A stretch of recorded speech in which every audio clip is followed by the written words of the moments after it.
ಚಿತ್ರದುರ್ಗದ ಆಯ್ಕಲ್ ಗ್ರಾಮವನ್ನು ದೊಡ್ಡ ಮಾರಮ್ಮ ದೇವಿ ನಮ್ಮನ್ನು ಕಾಪಾಡುತ್ತಾ ಬಂದಿದ್ದಾರೆ ಎಂದು ಕಾಳಮ್ಮನವರು ಪಾಲ್ಯ ಹೇಳಿದರು. ಚಿತ್ರದುರ್ಗದ ತಾಲೂಕಿನ ಬೆಳ್ಳಘಟ್ಟಗಳ ಗ್ರಾಮ ಪಂಚಾಯತ್ ಆಯ್ಕಲ್ ಗ್ರಾಮದಲ್ಲಿ ನೂತನವಾಗಿ ನಿರ್ಮಿಸಲಿರುವ ದೇವಾಲಯ ಉದ್ಘಾಟನಾ ಹಾಗೂ ಶ್ರೀ ದೊಡ್ಡ ಮಾರಮ್ಮ ದೇವಿ ನೂತನ ಉತ್ಸವ ಮೂರ್ತಿ ಪ್ರತಿಷ್ಠಾಪನೆ ಮಹೋತ್ಸವದಲ್ಲಿ ಕಾರ್ಯಕ್ರಮದಲ್ಲಿ ಮಾತನಾಡಿದ ಅವರು, ಸುಮಾರು 100 ವರ್ಷಗಳ ಕಾಲದಿಂದಲೂ ಇತ್ತೀಚೆಗೆ 23 ವರ್ಷಗಳ ಹಿಂದೆ ದೇವಿ ಜಾತ್ರೆ ವಿಜೃಂಭಣೆಯಿಂದ ಆಗಿತ್ತು. ದೇವಾಲಯ ನನ್ನ ಗುತ್ತಿಗೆ ಬಿದ್ದಿದ್ದು ದೇವಿಯ ಮೂರ್ತಿ ಶಿಥಿಲಗೊಂಡಿತು.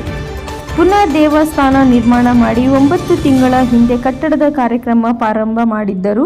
ಜೊತೆಗೆ ಕೋನಸಾಗರ ಗ್ರಾಮದಲ್ಲಿ ಆ ದೇವಿಯ ಮೂರ್ತಿಯನ್ನು ಕೆತ್ತಿಸಲಾಗಿತ್ತು. ಗ್ರಾಮದ ಎಲ್ಲ ಜನರು ಸೇರಿಕೊಂಡು ವಿಜೃಂಭಣೆಯಿಂದ ಆಚರಿಸುತ್ತೇವೆ ಎಂದರು. ಎಲ್ಲ ಸಮುದಾಯದವರು ಜನರಿಗೆ ಗಂಗೆ ಪೂಜೆ ಪೂರೈಸಿದರು. ನಂತರ ಡೊಳ್ಳು, ನಗರಿ, ತಮಟೆ ಹಾಗೂ ಕರಳೆ ವಾದ್ಯಗಳು ಆಯ್ಕಲ್ ಗ್ರಾಮಕ್ಕೆ ದೊಡ್ಲ ಮಾರವಿ ದೇವಿ ಮೆರವಣಿಗೆಯಲ್ಲಿ ಸೈಕಲ್ ಗ್ರಾಮದ ಜನರು ವಿಶೇಷ ಪೂಜೆ ಸಲ್ಲಿಸಿದರು.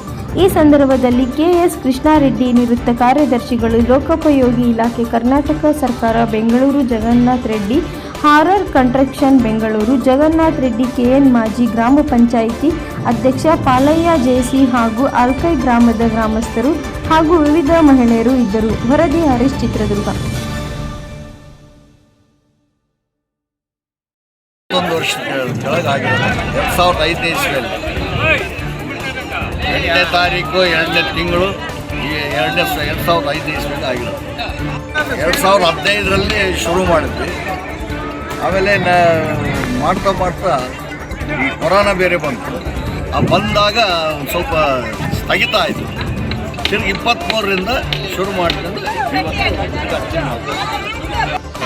ಇಂದಿನ ಮಾರಿಕಾಂಬಾ ಜಾತ್ರೆ ಆಗಿತ್ತು.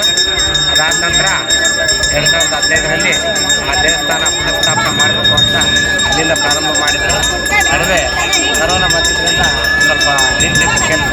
ಆಮೇಲೆ 2023ರಿಂದ ಇಲ್ಲಿವರೆಗೂ ಕಾರ್ಯ ಪ್ರಾರಂಭ ಮಾಡಿ ಇದಕ್ಕೆ ಮುಕ್ತಾಯವಾಗಿ ದೇವಸ್ಥಾನದ ಉದ್ಘಾಟನೆ ಮತ್ತು ದೇವಿಯ ಪ್ರತಿಷ್ಠಾಪನೆಯನ್ನು ಮತ್ತು ನೆರವೇರಿಸಿದ್ದಾರೆ. ಅದಕ್ಕೆ ಈ ಗಂಗಾಪೂಜೆಗೆ ಹೊರಗೆ ಬಂದಿರ್ತೀವಿ ಅಂತ ತುಂಬ ಅಭಿಷೇಕ ಇದೆ ಮತ್ತು ಮೆರವಣಿಗೆ ಇದೆ.